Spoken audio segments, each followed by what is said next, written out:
A wise man once told me that if you want to be good at hitting things, you should practice a lot of hitting things. Now, there are very many different ways to practice hitting. There's pad training, there's target training, there's bag training. Each one of these types of training gives us different benefits. Hitting a heavy bag is different than hitting a pad or a focus mitt.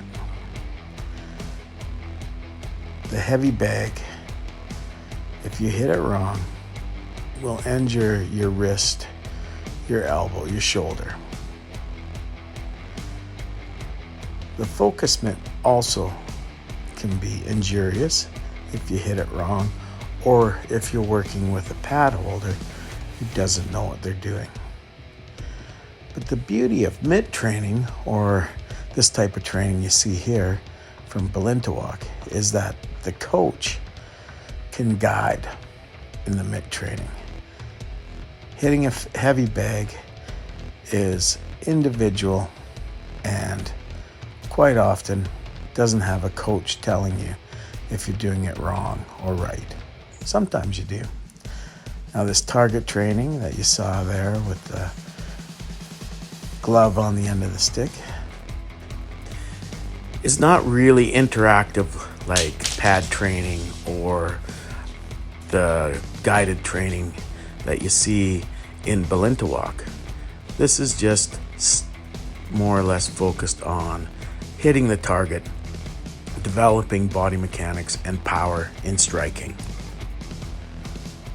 All of these different types of training are necessary, in my opinion, if you're going to be developing as a well-rounded fighter.